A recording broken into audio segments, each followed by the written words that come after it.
In a small southern town veiled by mist, a black three-star general stopped for a quiet meal. But suspicion outweighed respect. Wrongfully accused, handcuffed, and humiliated. He uttered a single phone call that shook the Pentagon and sent shockwaves across the nation. Protests erupted. A town divided. And the soul of a nation questioned once again. Welcome to TNM Incredible Story. Let's uncover what really happened.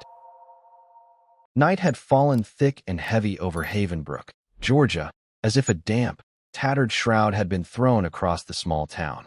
The narrow streets gleamed under the weak yellow glow of old street lamps, reflecting off the cracked sidewalks and shuttered storefronts, each one closing early, retreating from the creeping mist that rolled in from the lowlands.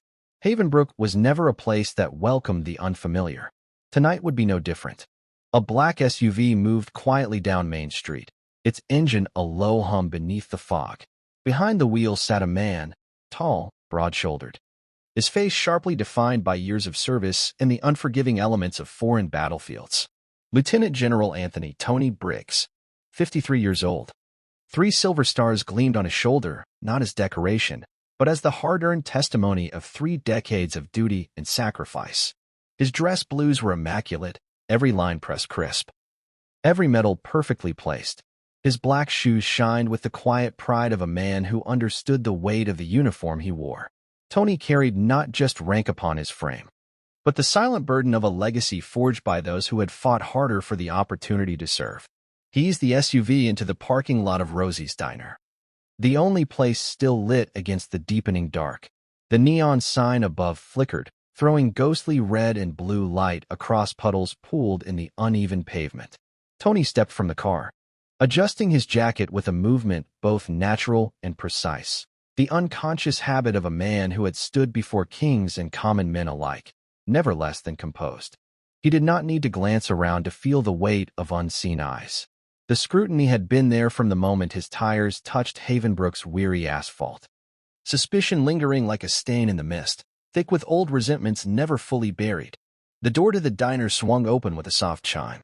Warm air brushed against him, carrying the mingled scents of fried food and old coffee. Inside, a hush fell like a dropped curtain. Conversations faltered, forks froze halfway to mouths, eyes flickered toward him and quickly away. Tony moved through the silence without hesitation. No words, no unnecessary gestures, just a quiet presence carved from discipline and time. He selected a booth in the corner, a spot that gave him a clear view of the room and the windows beyond. A young waitress approached, her blonde ponytail tight, her uniform slightly rumpled. She clutched her order pad as if it could anchor her against some invisible current. "Good evening, sir," she said, voice catching slightly. "What can I get you?" Tony looked up, his voice low. "Steady. A cheeseburger. Black coffee. Thank you." She nodded quickly, almost fleeing back toward the safety of the kitchen. Tony watched her go without judgment. In places like this, a black man in a 3-star general's uniform was not just unexpected, he was unsettling. Her unease was not personal. It was generational. He folded his hands lightly on the table, surveying the diner with practiced calm. An older man, heavy-set, wearing a faded baseball cap emblazoned with the American flag, gave Tony a hard, measuring look. Across the room, a woman clutched her rosary tighter, her knuckles whitening. A group of construction workers at the counter grew quiet, their conversation fading into uncomfortable murmurs. No one spoke aloud. They didn't have to. It wasn't the uniform they struggled to accept. It was the man wearing it. Through the misted diner window, Tony caught sight of 2 figures leaning against a patrol car parked across the street. Deputies, no doubt. One older, stockier, the other younger, restless. Their postures were casual, but the angle of their glances betrayed their interest, lingering, assessing, judging. Tony sipped his coffee, the bitterness rolling down his throat like an old companion. The fog outside thickened. The chill of the night pressed deeper against the glass. Outside Rosie's Diner, the mist thickened like a veil drawn tighter across the sleepy streets. The faint buzz of a faulty street lamp was the only sound above the distant hum of the highway. Across the cracked parking lot, leaning casually against a Havenbrook County patrol car, stood Deputies Kyle Barrett and Sean Miller. Their badges caught the light just enough to mark their authority, though it was the kind that weighed heavier on some more than others. Barrett, 35, carried the bulk of a man who had spent his life projecting toughness, his once square frame softening beneath the burden of routine and long afternoons leaning against cruisers. A permanent squint wrinkled the corners of his pale blue eyes, as if suspicion had long since hardened into habit. Beside him, Miller was younger by a decade, wiry and restless. His jaw worked rhythmically at a wad of chewing tobacco, and the faint glimmer of a tattoo peeked from beneath his uniform cuff. His boots tapped against the asphalt with a nervous energy that spoke of someone too eager to prove himself. They had noticed the black SUV the moment it turned onto Main Street. In Havenbrook, vehicles like that, and men like Tony Briggs, drew attention. Not admiration. Not curiosity. Something colder. Barrett flicked his cigarette away, watching the ember trace a brief arc before dying on the wet ground. "You catch a look at that fella," he muttered, voice low but rough as gravel. Miller chuckled under his breath. "Yeah, some kind of fancy get-up he's got on. All the medals. Looks like he stepped off a movie set." Barrett grunted, eyes narrowing further. "Movie set or not, don't look right to me. Rental plates on that rig. Military tags, but something about it don't sit right." Miller spat toward the curb, smirking. "Maybe he's one of them fakes. You know, stolen valor types. Heard they're everywhere now. Folks play dress up for a few likes on TikTok." Barrett nodded slowly, jaw tightening. "Could be." Man walks into Rosie's diner wearing 3 stars on his shoulder. "Looking like he owns the place?" "Nah, not in my town. Not without us checking it out." The words were casual, but the undertone was clear. In Havenbrook, authority had a certain look, and Tony Briggs didn't fit it. The 2 deputies watched as Tony sat quietly inside the diner, his movements calm, his posture straight. There was no swagger, no showboating, just a silent dignity that only made their distrust deepen. Barrett shifted his weight and glanced at Miller. "Let's see where he goes when he's done. Might need to have a little conversation with the general." Miller's grin was quick and unpleasant. "Sounds good to me." They stood in silence, 2 silhouettes blending into the mist, waiting, their suspicion sharpening into a dangerous certainty, fueled not by facts, but by the comfortable grip of old habits. Inside Rosie's diner, unaware of the tightening net beyond the fogged windows, General Anthony Briggs finished his coffee, placed a neat tip under the empty cup, and stood. His presence shifted the room once more, the subtle hush, the sidelong glances. Tony didn't need to look to know he was being watched. He had learned long ago. Prejudice didn't always arrive with shouted slurs. Sometimes it came silent and sure, like a slow tide rising at your feet. He adjusted his jacket with quiet precision, squared his shoulders, and walked toward the door. Outside, the cold night met him like a slap. The air smelled faintly of tobacco, damp earth, and something heavier, expectation. Across the lot, Barrett and Miller straightened, their postures stiffening as Tony approached his SUV. Barrett's voice, rough and commanding, sliced through the stillness. "Evening, sir. Mind if we have a word?" Tony paused by the driver's side door, his hand resting lightly on the handle. He turned, meeting their gazes head-on, calm, steady, utterly unflinching. He recognized this moment. It had played out 1,000 times before, in different places, under different flags, but always the same script. Tony's voice was even, carrying neither hostility nor deference. "Of course. Officers," he said, his words clipped with the precise courtesy of a man who knew the rules of engagement well. The mist swirled between them, thickening the night, as if the town itself were holding its breath. The mist thickened into a fine, damp curtain between the diner and Tony's vehicle, blurring outlines, muffling sounds. Yet the voices of Deputies Barrett and Miller cut through it with startling clarity. Barrett stepped forward, the heavy soles of his boots scraping against the pavement. "License and registration." He barked, hand resting casually, but visibly, on the butt of his sidearm.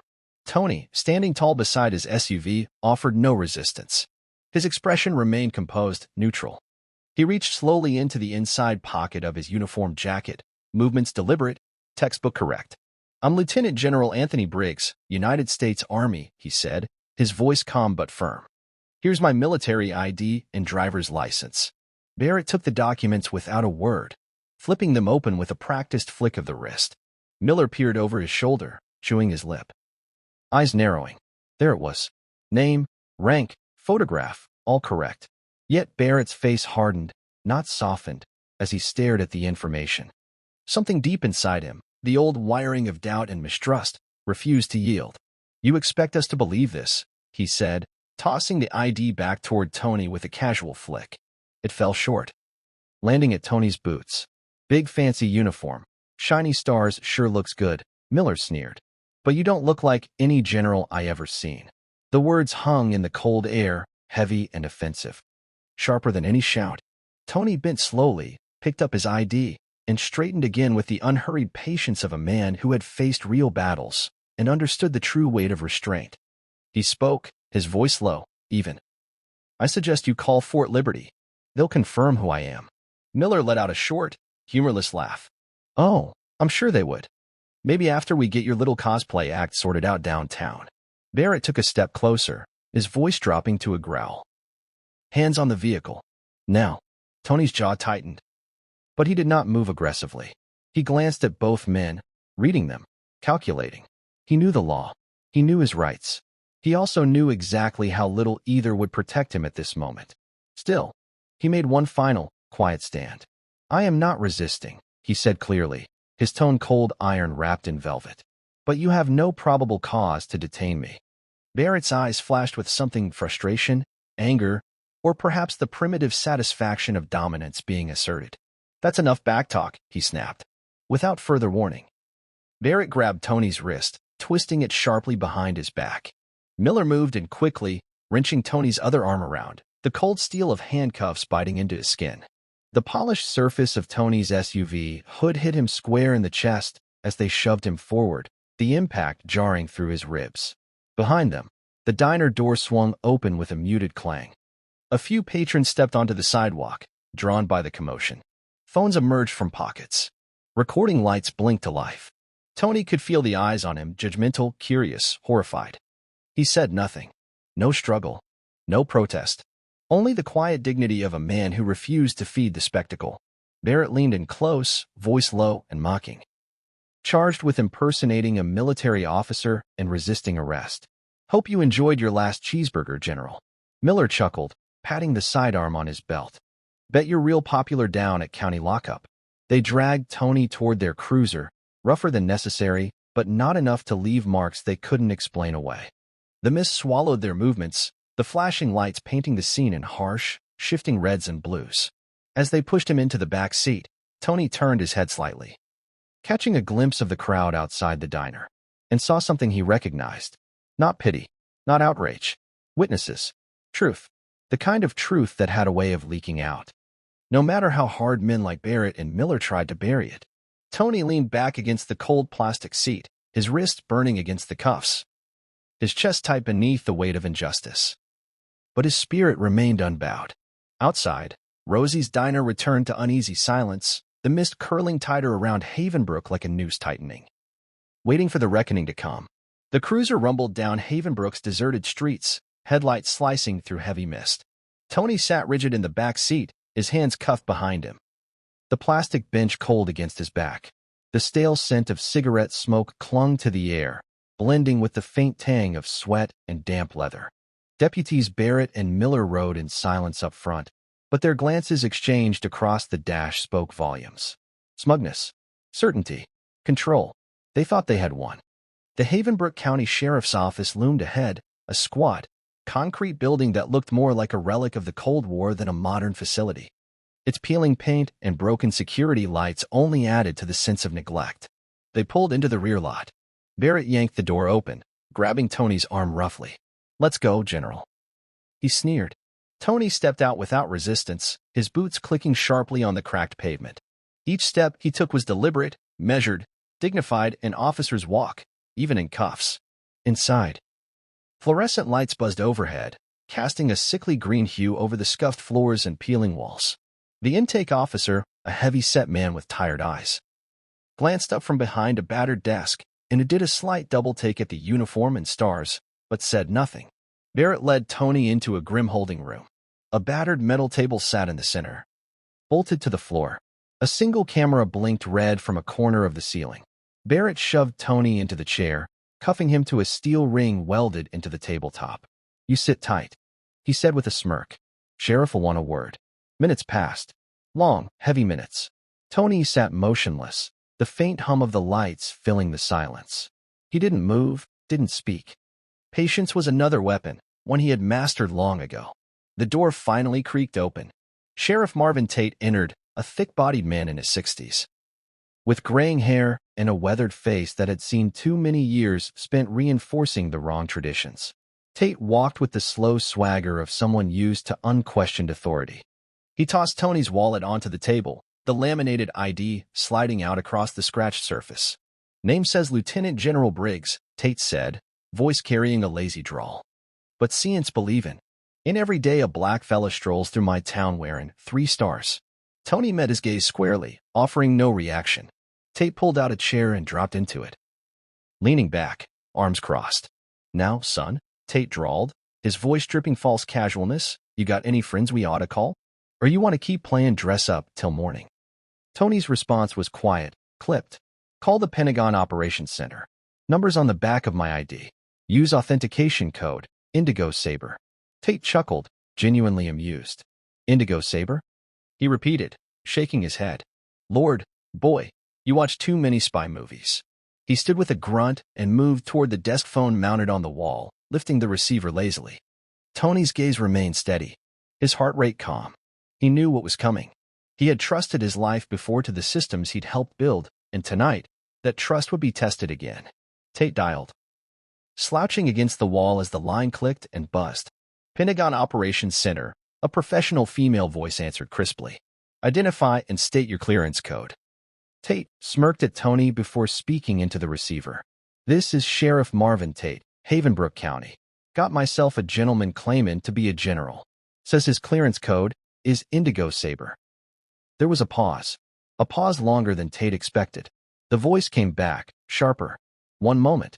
The line clicked, shifted, and then a new voice cut through, colder, harder. "This is Deputy Secretary Laura Kensington. Who am I speaking to?" Tate straightened unconsciously, frowning. Sheriff Tate." "Ma'am." Kensington's voice sharpened, steel wrapped in thunder. "Sheriff Tate, you are currently holding Lieutenant General Anthony Briggs, Joint Special Operations Command, United States Army. You are unlawfully detaining a senior officer of the Department of Defense." Tate opened his mouth, but nothing came out. Kensington didn't slow. "You are ordered to release him immediately. If General Briggs is not free within the next 5 minutes, I will have federal marshals, military police, and the state governor descending on Havenbrook before sunrise." Her voice lowered to a lethal hiss. "And Sheriff, when they come, they won't be asking politely." Silence filled the room like a sudden vacuum. Even Barrett and Miller, lingering outside the door. Stiffened visibly, Tate swallowed hard, the receiver shaking slightly in his hand. "Why, yes, ma'am." "Understood." The line went dead. For a moment. The only sound was the low hum of the ancient fluorescent lights. Slowly, Sheriff Tate turned toward Tony, whose face remained unreadable, calm as carved stone. Without meeting his eyes, Tate fumbled for the key and unlocked the cuffs. The metal clattered loudly against the table. Tony stood slowly, rubbing his wrists. Tate cleared his throat, voice rough. "There's been a misunderstanding. You're free to go." Tony paused, fixing Tate with a gaze so cold it could have frozen the walls. He spoke quietly, but each word struck like a hammer. "A misunderstanding. Is leaving a name off a guest list?" He leaned forward, voice dropping lower. "What you did tonight. That was a choice." The words hung there between them, heavier than chains. Without another word, Tony picked up his ID, adjusted his jacket, and walked out of the room, leaving only silence and shame behind him. The sheriff didn't follow. Couldn't. He had already lost far more than control of his station. He had lost his town's soul. The mist still clung low over Havenbrook when Tony Briggs stepped out of the sheriff's office. The night air cool against his face. Behind him, the heavy doors swung closed with a dull thud, an ending, but not the end. Tony moved with the quiet certainty of a man who knew the truth was no longer confined within these crumbling walls. Out in the parking lot, a small crowd had gathered. Locals, truck drivers, a few restless teenagers holding up glowing phones like lanterns in the dark. They had seen him dragged away, and now they saw him walk free. No cuffs, no escort, just a soldier, standing taller than the town that had tried to diminish him. Tony offered no speeches, no raised fist, no theatrical gestures. He simply met their eyes, calm, steady, unyielding, and then climbed into his SUV and drove into the mist. The first video surfaced within the hour. A shaky clip posted on TikTok showed Tony's arrest outside Rosie's diner. The sharp command barked by Deputy Barrett, the rough hands pushing Tony onto the hood, the cold gleam of the handcuffs snapping shut. There was no context needed. The image spoke louder than any caption. Three-star general arrested for looking suspicious in Georgia, read the first viral tweet. This is America in 2025, another said grimly, sharing the clip across thousands of screens. Hashtags ignited. Hashtag justice for Briggs. Hashtag honor our veterans. Hashtag see us salute us. Within hours, the story roared across every major platform. Veterans groups took up the cause first. Decorated service members, from privates to generals, posted side-by-side photos. Their medals, their uniforms, their skin. We fought for this flag. One Vietnam vet wrote, not to be judged by the color beneath our uniform. News anchors picked up the footage by morning. CNN, MSNBC, even Fox News, careful with its wording, could not ignore the gravity of the moment. Tonight, America grapples with a troubling question, intoned one solemn host.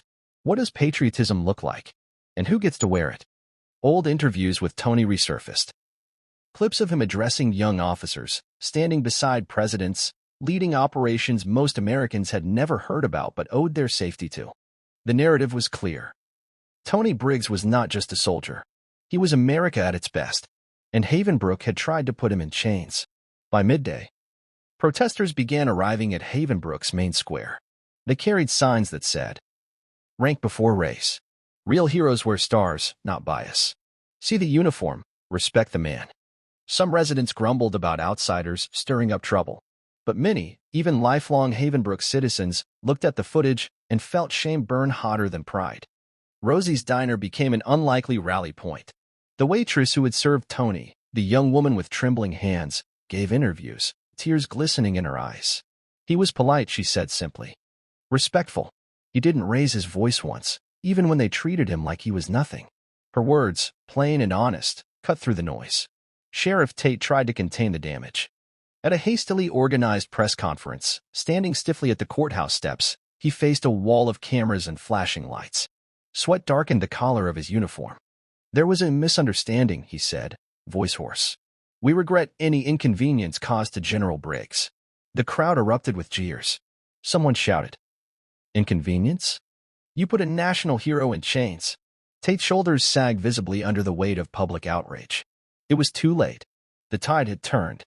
The story was no longer about a sleepy town and a few deputies making a mistake.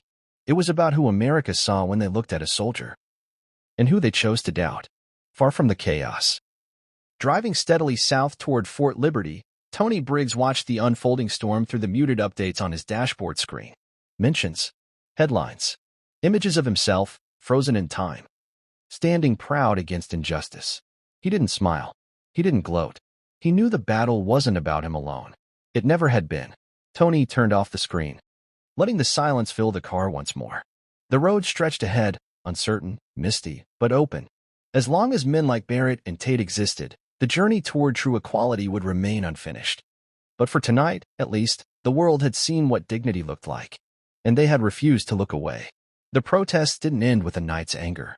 By the next morning, the streets of Havenbrook were lined with banners, folding chairs, and families holding hand-painted signs. Veterans in worn jackets stood shoulder to shoulder with college students. Local pastors prayed beside activists carrying megaphones. It was no longer a gathering. It was a reckoning. The town square, once a place of quiet festivals and farmers' markets, had become a battlefield of words and ideals. A divided battlefield. Some residents stood defiantly behind their sheriff and deputies, waving American flags as if loyalty alone could erase what had happened. Others, many others, stood quietly, shame written across their faces. Some held signs that simply read, "We saw. We're listening. We won't forget." Sheriff Marvin Tate faced cameras again, this time without the smirk or the lazy drawl. The man who once ruled Havenbrook's law enforcement with unchecked authority now read a prepared statement from a shaking hand. Effective immediately. Deputies Barrett and Miller are suspended pending a full investigation, he announced, voice flat. A few scattered boos erupted from the flag-waving crowd. They weren't angry at the deputies. They were angry that the old world, the safe, unquestioned one, was slipping away.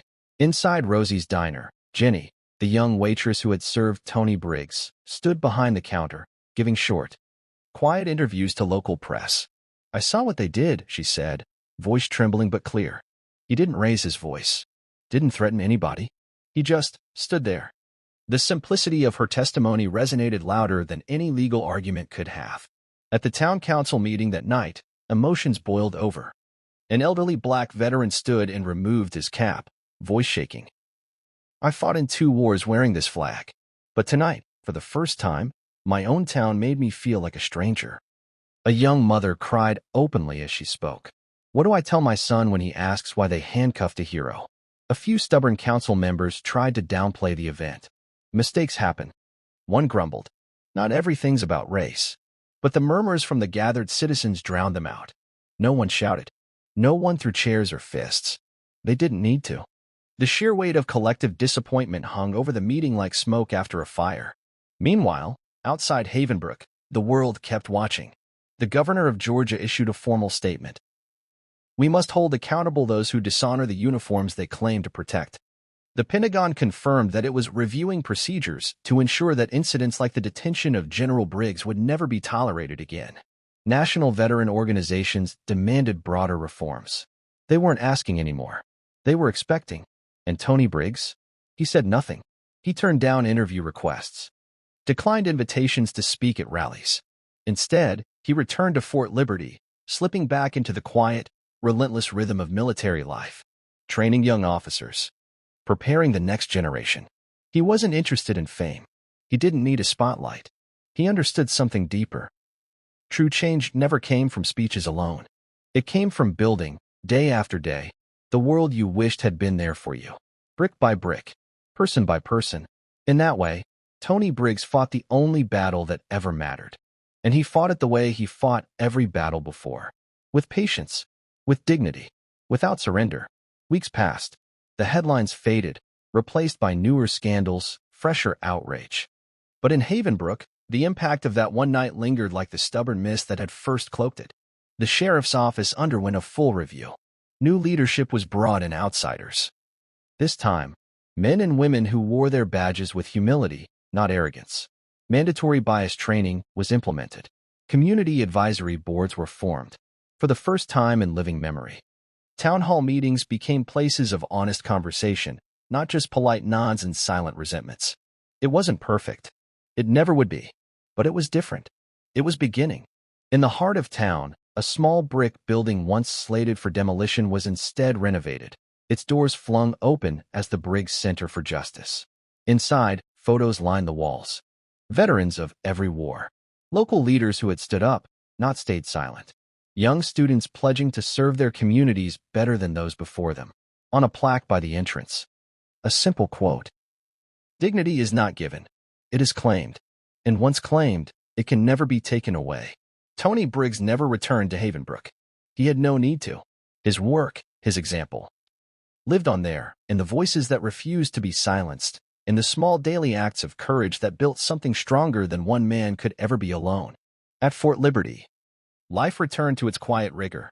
Tony rose early, trained young officers with the same relentless focus he had carried since his first days in uniform. He taught them tactics, discipline, leadership. But more than anything, he taught them to carry themselves with a kind of quiet, unbreakable pride. One afternoon, as the autumn leaves began to turn, a young black lieutenant approached him after training. She hesitated, then spoke. "Sir, how do you keep standing tall, even when they try to knock you down?" Tony studied her for a long moment. The fire in her eyes, the fear she tried to hide, the heavy future she was already carrying. He smiled, just slightly. "Because," he said, voice steady, "the ground I stand on isn't theirs to give. It was paid for, long before they ever looked my way." She nodded, holding his gaze, understanding something without needing it spelled out. Tony placed a hand on her shoulder. "Solid, sure. Stand tall, Lieutenant," he said quietly. "They'll see you. Maybe not today. Maybe not tomorrow. But they'll see you. That evening." Tony stood alone outside the barracks. watching the sun sink low over the base.